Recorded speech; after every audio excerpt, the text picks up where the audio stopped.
Hi everyone, Shirtlad here. The game SD Gundam Gashapon Wars is something I've covered on my channel already, specifically its original Gamecube port.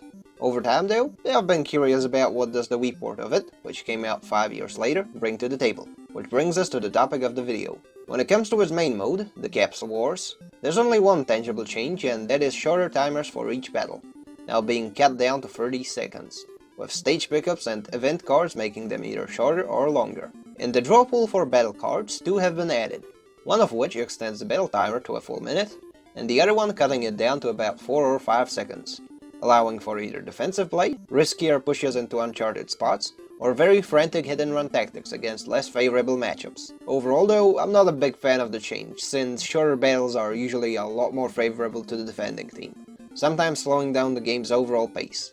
It's not too egregious, but you will absolutely notice the difference. Another thing you might notice is that this time around, the stealth effect, be it from pickups or the abilities of both the Blitz and the Egg Guy, has a proper visual representation, making the unit actually vanish. In terms of roster additions, they initially don't seem too grand either, should you go check over at the gallery mode.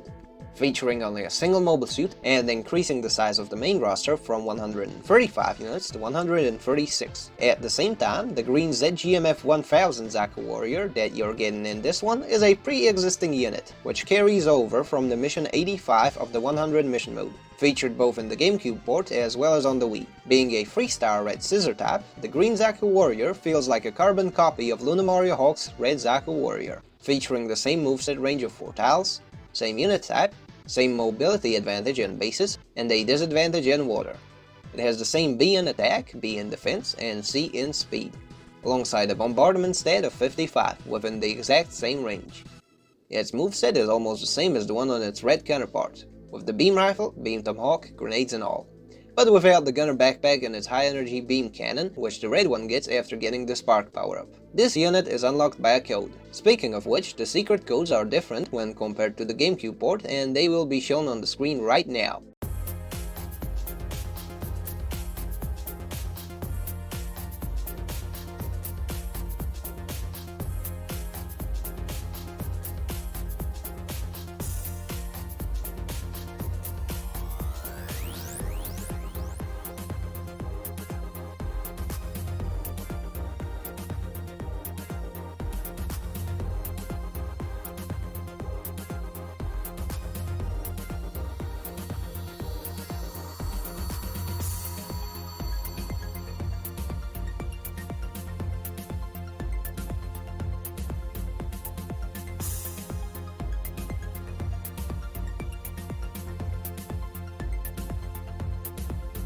But enough of that.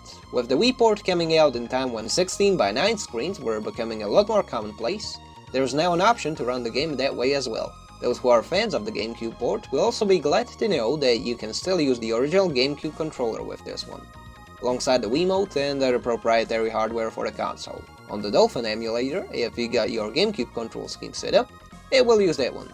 So if you got Wiimote keybinds that overlap, you're gonna have to disable those. As for the units that are completely new to the game, you're getting quite a lot of these. Unfortunately, these are exclusive to the modes Action Waging War and the new Random Dungeon mode.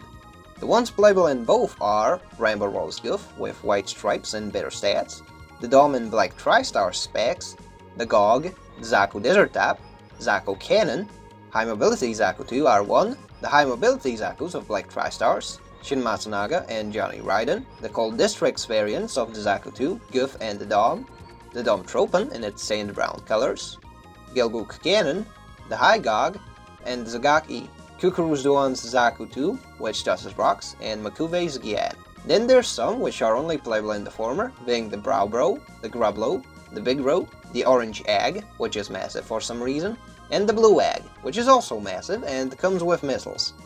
For the most part though, a lot of these are simple model swaps that recycle pre-existing animations and models. Heck, if you look at Johnny's high mobility type, it's got the same melee animations, machine gun, and grenades as the standard ZAKU 2. The only new thing it has is the beam bazooka, and even that one reuses the Dom's giant bazooka as its model.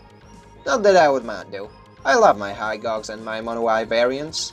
There's only 2 new game modes, being the Action Waging War Plus, which is a deathmatch with a set lineup of units that act as backups, kinda like the ones in survival mode do, and a so-called random dungeon mode.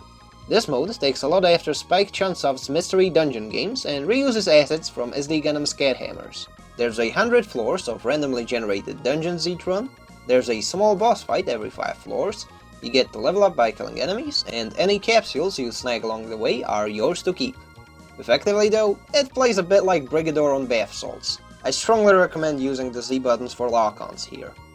You'll definitely get the power fantasy of wasting Jabra units left and right, on top of the jankiest implementation of a dungeon mode I've played thus far. Oh, and if you're ever low on HP, try and break the various props, boulders, boxes and buildings, since they're bound to drop some. The rest is more or less identical to the Gamecube original. You can get the mode-exclusive units by beating Capsule Wars on hard mode, and the mystery dungeon gets unlocked once you beat Capsule Wars on freedom mode at least once. I hope you've enjoyed this overview. If you'd like to import a save file for the Wii port, I had managed to upload a save for both ports over on the GameFAQs, so you do have that options as well. Feel free to like, comment and subscribe, and until next time, this is the Shirt Lad, signing out.